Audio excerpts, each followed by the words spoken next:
So I finally got a chance to read the Platinum Plan.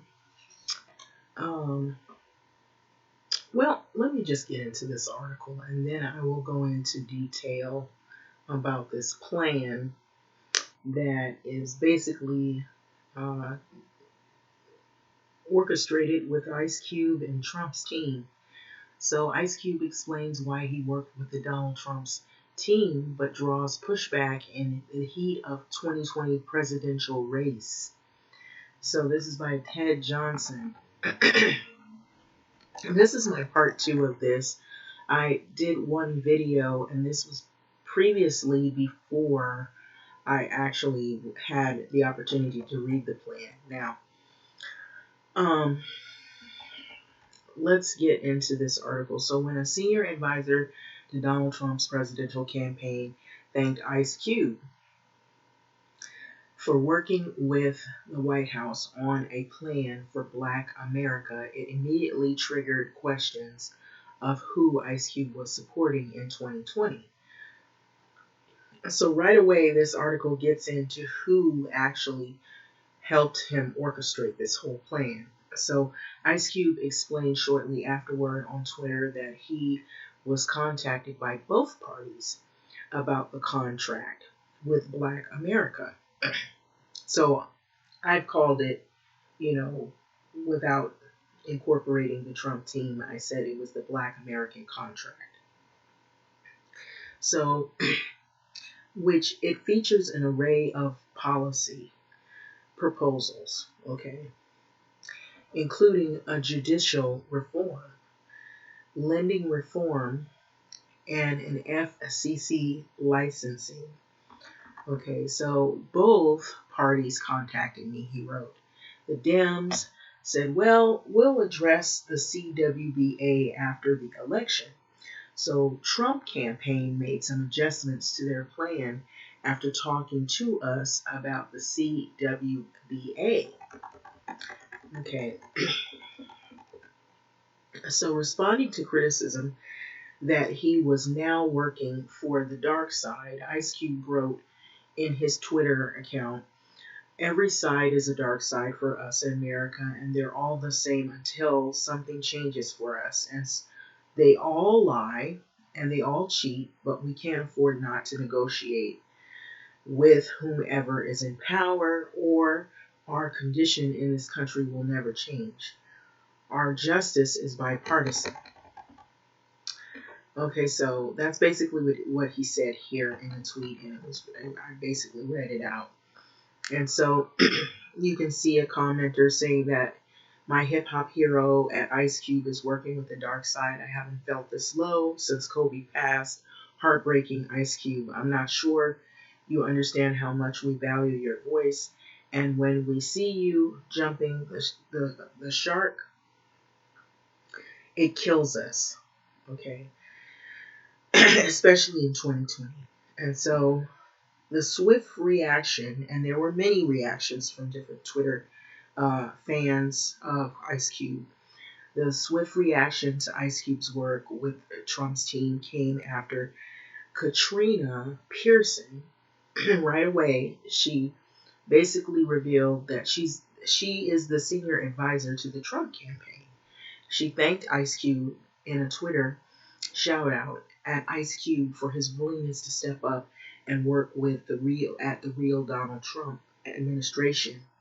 Okay, so she basically revealed who else was orchestrating and working with him on this plan.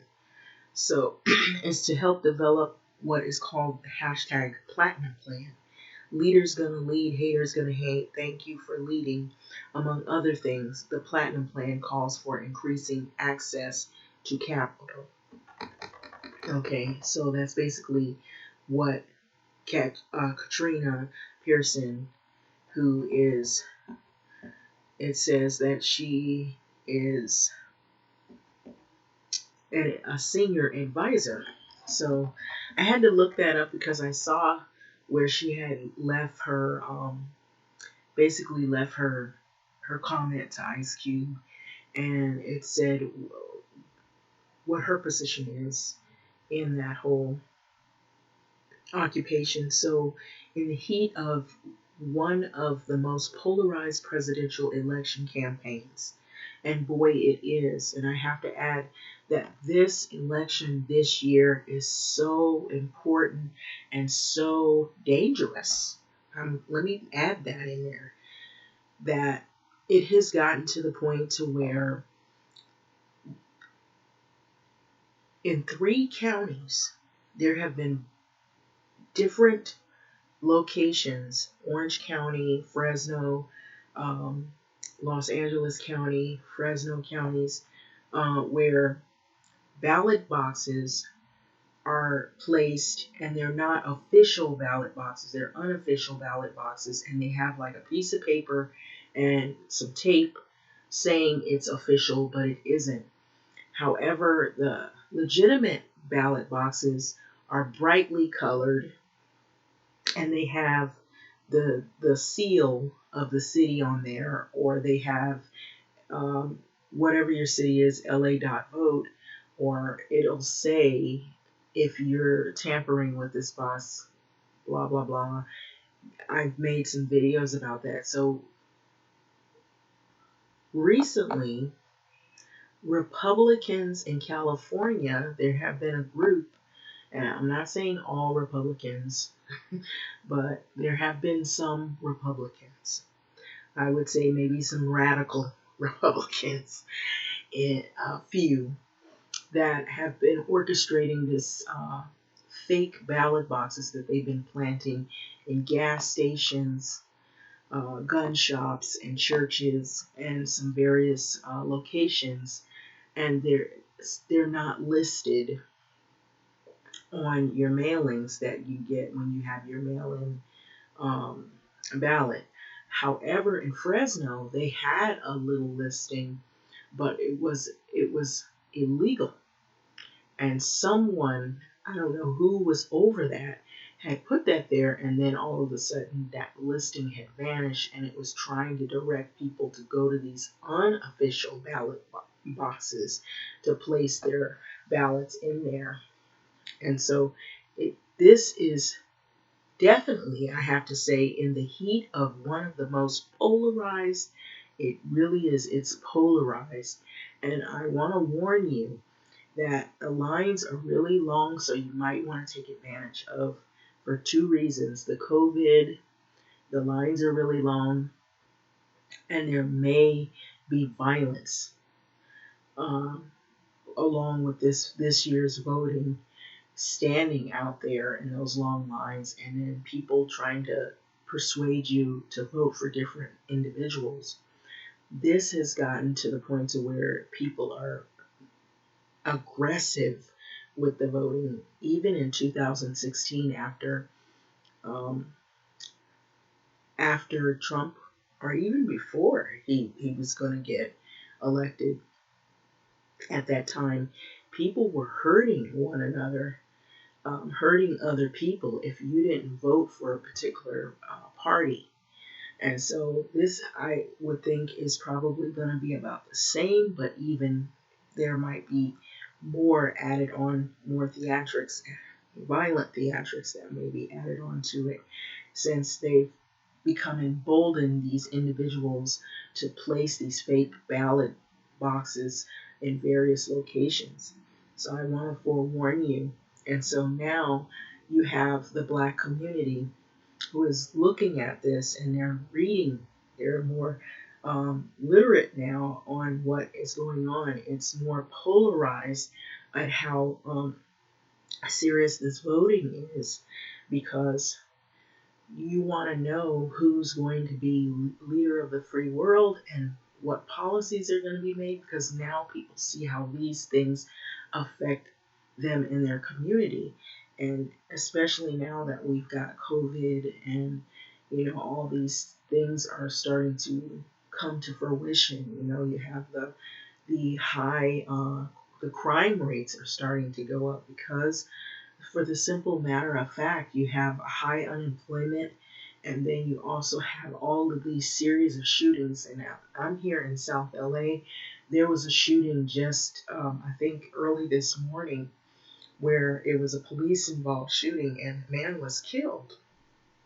And four people, if I'm not mistaken, were held up at gunpoint. There have been several shootings even prior to that and killings and of different sorts. It's not necessarily just shootings, but there have been some murders. And so I believe some of this has been brought on, and the crime rates are rising. And I don't think it's just here in South LA. It's going to happen in various places because when you have a lot of people that are feeling like they have nothing to lose and they don't have a lot of income, they've lost their job, there's a lot of uncertainty, and there's more poverty, then you're going to have higher crime because people feel desperate. And so I'm seeing this, and so it's dangerous. You gotta be careful when you're going out and when you're coming in, even more so now. And an election time, it's gonna be the same, maybe even more amped up now that we have people planting these fake ballot boxes. I've never seen anything like this before.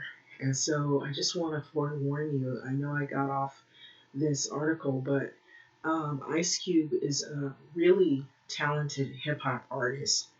And so, I've listened to his music, in the past. I lived in the Inglewood area, and I remember, I'll tell you a small story where some friends of mine, when I was in high school, were telling me, "Do you want to go to this guy's? Um, he has this equipment where he has these sessions where you can listen to music." And I believe at the time, a lot of the guys, when they were involved in hip hop, they would have like a garage, or they would all meet, or they would meet at someone's house, and they would have beats, and then they would just freestyle rap music at the time. And so I think I was invited to something like that, but never went. And I believe he was actually, Ice Cube was one of them that was at this event. But this was way before he became famous, and I think it was back in the years even before NWA, so that's how old it is. Him and I are close, very close in this same age bracket, so put it that way. So, in the heat of one of the most polarized presidential election campaigns, though Ice Cube's work with Trump triggered suspicions, okay, that it was a way for a president to try to draw from the Joe Biden support among African Americans, which is important to know right now because this is an election year and we're only like just a few days away from that final day. And rapper Kanye West has been running an independent presidential campaign as well, but has gotten assistance from Republican operatives to try to secure ballot access in some states. Toure, the author and podcast host, wrote on Twitter, "Trump's proven that he's our enemy. Never think he'll be there for us. So how can Cube not see that he's being used?" And so I don't think that people are angry and so much uh, bitter at Cube. They're just puzzled and concerned, and they're scratching their head trying to figure out, why would you go to someone when you say you don't trust political people in terms of politicians. So I want to say here that all of the issues that he's bringing forth in this, what is called the Black American Contract or the Platinum Plan, that whole thing is about politics. It's about the politics of what has happened in Black America to Black people from the history on up to now, and what's going on even in the event that happened with George Floyd, and a whole host of other incidents, Breonna Taylor, and all of the other black people who have been killed in shootings by law enforcement, brutal law enforcement, or wrongful deaths to the COVID-19 crisis. A lot of things have been going on. And so this is where they get this whole 23-page document set up with all these different, not only are they ideas, but they're basically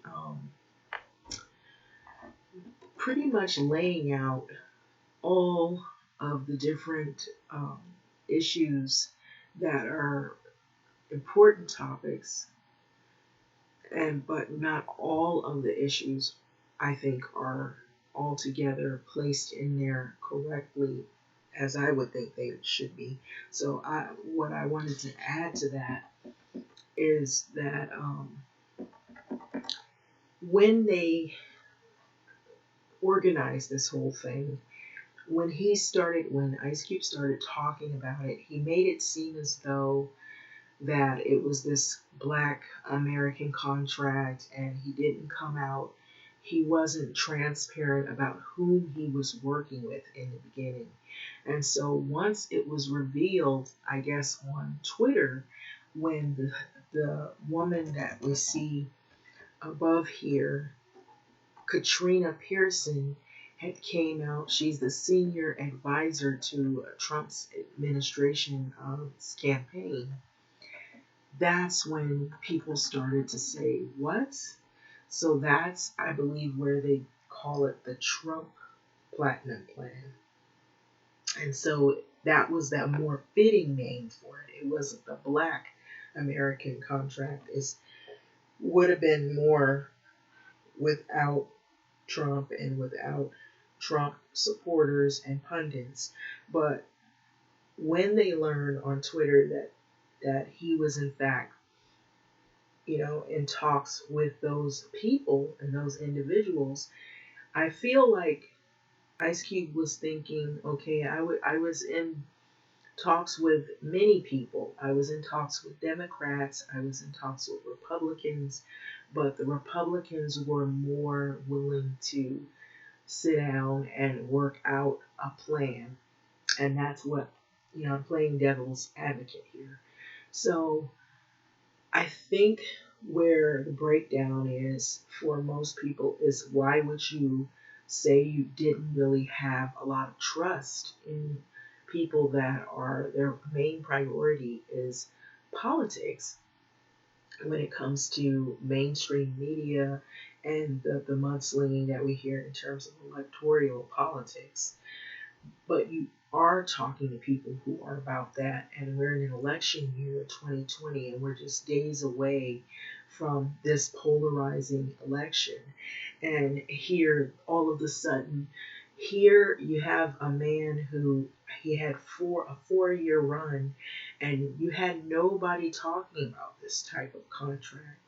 He had not even ventured down the road of interest in this, but now it's of interest since we're just only but maybe a few weeks away from him possibly being either non-elected or re-elected. And so that's where the controversy comes in at, and some of the people that have been commenting on this. And so it's not so much about hating what he's done in terms of the plan in it of itself, but whom he's relying on and putting some trust in, which we don't have a lot of trust and faith in that administration, because if they were serious about doing a contract like this, you won't wait until an election year that you want to get reelected to try to work with black people on hot button topics and issues that are having to do with basically the way it looks as redress. And it looks as though those are issues that could be also considered activating what would be reparation type of issues. which has been heavily talked about. I would think that he would go to people that if he didn't want to deal with Dems and Republicans and he wanted to deal with people that were outside of the box, he would look to people that may be involved in corporations, which corporations right now they say that they have big money. Maybe they could, as philanthropy, get involved in something like that, a project such as the Black Contract, or maybe universities because they have received a lot of money and they have been pretty heavily funded through this historically through the slave trade. And so if you look at that, and that would be their way of payment back for all of the wrongdoings that have happened. Maybe banks as well. Banks have a part in that as well. When you look at how people weren't given, they weren't given housing opportunities, or they were over charged for if they did become a homeowner, they had to deal with the redlining. And then if you look at what happened in 2008, there was what is called reverse redlining, which where they had subprime lenders. And so I would think he would want to deal with people who want to make um, right the wrongs and try to implement work on those type of programs that he's talking about, and such as the black contract, rather than dealing with what he says he spoke with Dems and Republicans, because there is money in other arenas.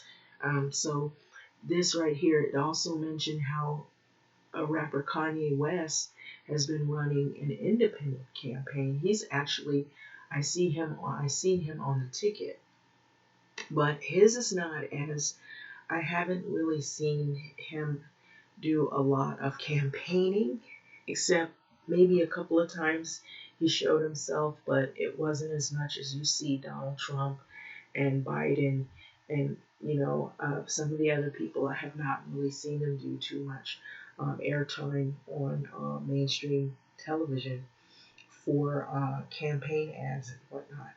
But Toure, the author of the podcast, you see what he says here. He says, "Why would you speak to the enemy? Never think he'll be there for us. So how can Q not see that he's being used?" So Roland Martin, he also wrote, "The Trump plan, that Trump Platinum Plan is the aluminum foil plan. I have read at Ice Cube's contract with Black America, and there is nothing in the Trump's plan that is similar. Nothing."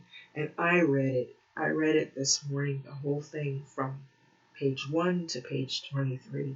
And I have to be honest, I agree with most of these men, Roland Martin and Toure, the podcast host.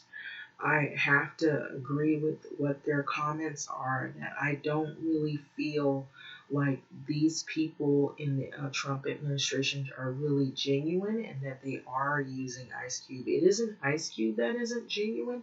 It is these Trump and people and cohorts and pundits that I feel that aren't being genuine, and they're doing this because they're reaching as much as they can, because they know there's only a few days away before a major election.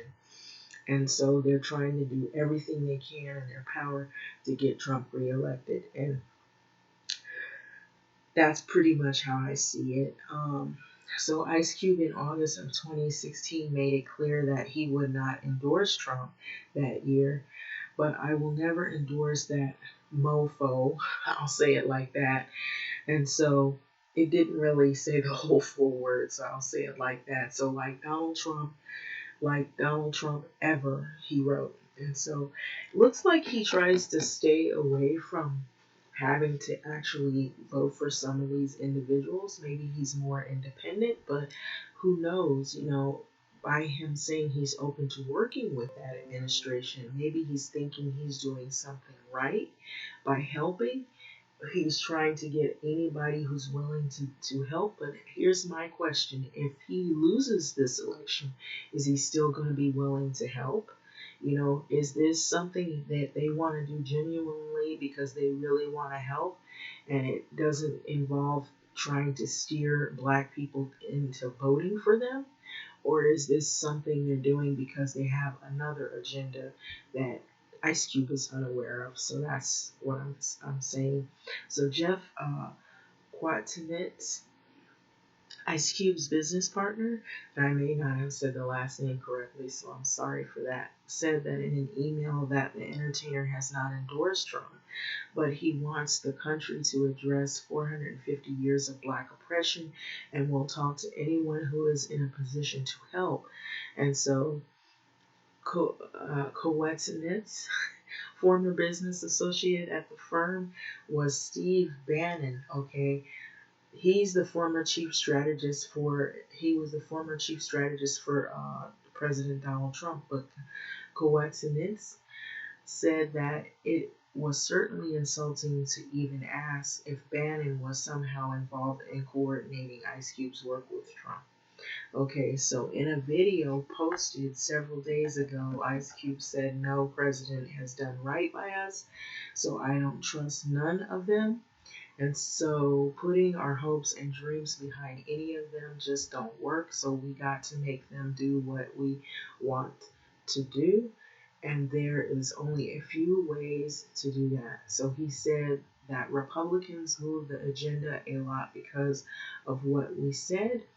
They put 500 billion on the table, but who knows? Who knows what is going to really happen? So that's pretty much this article. It's a lot shorter than the other one. And so now look here. This is Katrina Pearson. So she is supposed to be the a senior advisor to Trump's campaign. So I had took the liberty of looking at this platinum plan or this Black American contract. And so I'm going to just basically say that what I saw in it, it mentioned America's Job Pact, which is the AJP. And so it had some great ideas. It had some really great input, but there were some things that I had questions to, that were significantly left out. It didn't really talk much about the betterment of girls and women, black girls and women, higher pay for women, and discrimination issues that women often face in the workplace. And for namely one is they don't get higher pay, even though they may be just as qualified as males are. The other thing is he talked about interest-free loans. Why not talk about grants? Because grants you don't have to pay back. Interest-free loans, yeah, the interest, it accrues and it makes the loan even more. But still, in the end, if you are not able to pay a loan back, you still are in debt. And so it didn't really mention anything about mental health or health care. It didn't elaborate on that. It didn't mention a whole lot about affordable housing and drug rehab. It did. These are the things that I did not see that really are things that the Black community could use that are pressing issues. Um, the other thing is I asked the question, who are invested in this project? Is this something, like I said earlier, that they want to do solely from the bottom of their heart and in good faith, and they're not asking anything in return? They want to right the wrongs of what has happened. If it's for just a ulterior motive of an agenda that they have in play. And so now that we know who he was working with, and this is an election year, and we're only a few days away from a possible polarizing major election, I think I can answer that question myself. I already did. So, are they in this for philanthropy or personal gain? And so that's basically what I had there in regards to that platinum plan. The other thing is they mention hard work in the plan. People who engage in hard work as if Black people hadn't worked hard. That kind of goes along with the stereotype that Blacks are lazy and they don't work hard enough. That kind of lays all of the blame in the lap of people who have been exploited, victimized, and abused, historically by the systemic racism. And so I had a problem with that term, people who work hard. Is almost like they're stressing that we want people to work hard as if we don't work hard or we hadn't had people that worked hard. So I had a problem with that. That was more of a pet peeve of mine. But anyway, I'm going to say this. Roland Martin is right that is like a tinfoil plan. And so that's pretty much my part two on this whole thing. Of the Ice Cube Black American contract, which now we learn that Trump's, supporters and senior advisor was heavily involved in all of this. And so, have at it. What do you think about this? I know some other people had some input. A lot of people didn't feel good about this. Right away, they knew this was a ploy or some kind of plot to try to persuade at the last moment Black people to kind of vote for Trump. And I feel like this: if we haven't seen these type of things happen in the 4 years that he was already before the pandemic happened, and now we're suffering. We had a lot of death. Even in New York, I heard a whole lot of Black people died out there. They had refrigerated trucks for bodies. I mean, you don't wait until people have died and there's a major pandemic and people have lost jobs to finally say, okay, we're going to help you out and put $500 billion on the table. Should have did that before this whole thing happened. Maybe a lot of us wouldn't be out of work right now. Maybe things would have been a lot better. People would have fared through this a lot better. What we've been hearing is a lot of deceiving information. It's back and forth. Don't wear a mask. Only the sick people wear a mask. Wear a mask because it saves you. Then we hear people who wear a mask still end up getting sick. Now we're hearing about these vaccine trials. We don't know if we're going to get one. Some say that it'll work. Some say it doesn't. A lot of Black people don't even trust it. So how should we trust this person to do this platinum plan, which is really, it's like looking at something we've already known. If you really read it, anybody that is astute enough to read it, we know this stuff. The problem is it's not that we don't trust Ice Cube. We know he's coming from a place that's genuine. It's these individuals that he's talking to we don't trust. We don't find them to be genuine, because if they were, they would have done this long time before. You don't wait till an election year to try to put together a plan to help the Black communities out. So that's my take on it. Thanks for listening.